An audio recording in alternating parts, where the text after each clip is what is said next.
Hello, I'm Brigantia Blackbird of Blackbird's Brew. Happy Wednesday.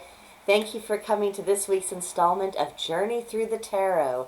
We are, of course, going through the cards of the Housewives Tarot one by one. This was done by Paul Keppel and Jude Buffum. This week, our lovely card is the Wheel of Fortune. Now, if we just look at this, take a few first impressions into account, we can see this is obviously a roulette table. And quite honestly, that's kind of what life feels like. We place our bets, the wheel turns. Maybe our number comes up and maybe it doesn't. And if we're playing Russian roulette, I guess the situation becomes even more serious. But apart from that extreme example, we take our losses, we have to react to our new circumstances accordingly, and then sometimes we win big and we get to enjoy the rewards. And you see the figure in here. She's all full of optimism and hope. You know, she's really hoping that things work out for her. You see the chips there. It really represents the certain random arbitrariness that we sometimes experience in life.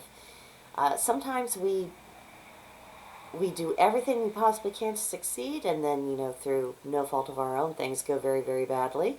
Sometimes we experience success that we did nothing to deserve. And then sometimes we did everything exactly wrong and things went into a complete shambles. And sometimes things go right and we get the rewards that should come from getting right. But there is always that element of outside influence that does affect our own efforts. We'll put it another way. Our personal individual will is not the only will that exists in the universe. If you took the will of every conscious sentient being and imagine these wills coming together in an ocean. Well, your will is one drop in that ocean. Sometimes you can chart a course, and sometimes the ocean takes you in the opposite direction. Might think of it like that. Now, if we look at our booklet, it has a few key words for us to consider. Destiny, ups and downs, responsibility for one's own fate. Very interesting. Now, the notes say, place your bet and watch the wheel spin round. It may be your night to win the jackpot, but watch out, you could be destined for bankruptcy. Before claiming the wheel was fixed or blaming fate, remember that you decided to play with the big boys instead of sticking with the slot machines. You decided to bet it all instead of cashing in your chips while you were ahead. The harsh lesson the Wheel of Fortune teaches us is that we are each responsible for our own fate. And to a certain extent, that certainly is true. At the very least, we do have control of what risk we choose to accept. And of course, if we're setting big goals, I think we do have an enhanced responsibility of doing our due diligence, of making sure that we're actually on solid grounds, and just being responsible and being aware. You know, and we can't always guarantee that things will work out the way that we want, but we can stack the odds in our favor. And if we aren't working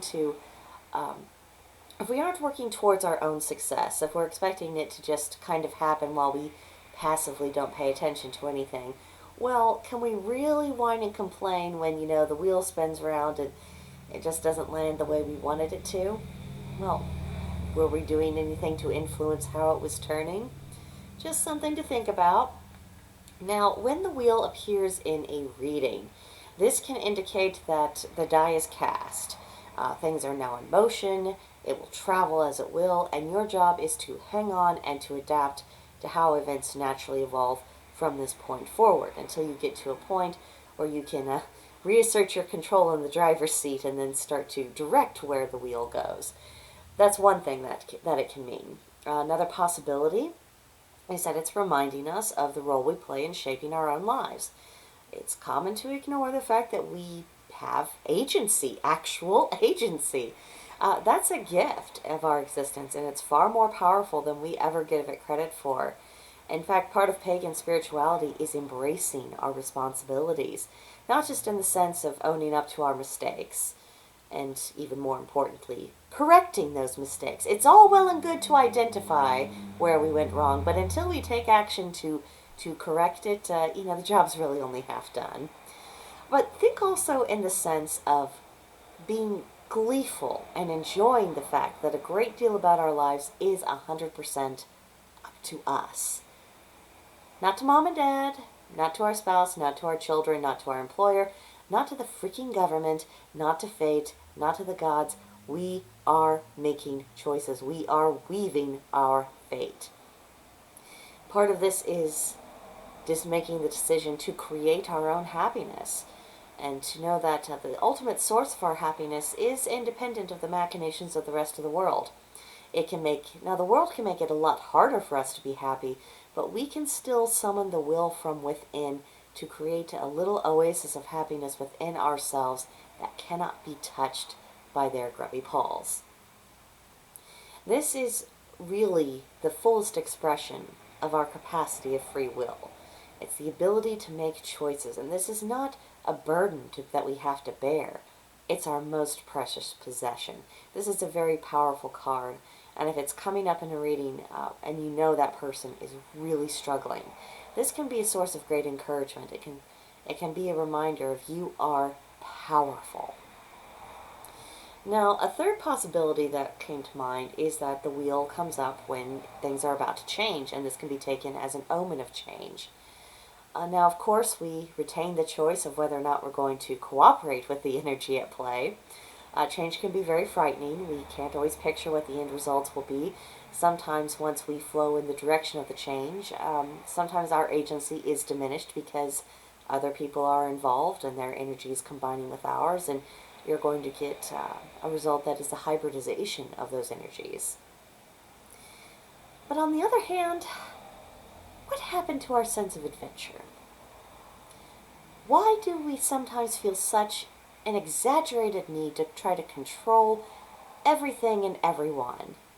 Why is it necessary for us to be able to see the final outcome or convince ourselves that we can see it in order to feel excited or just experience the thrill of being alive and being willing to go through the process of seeing what happens next as we make choices and experience results? Why do we sometimes struggle with exaggerated fear?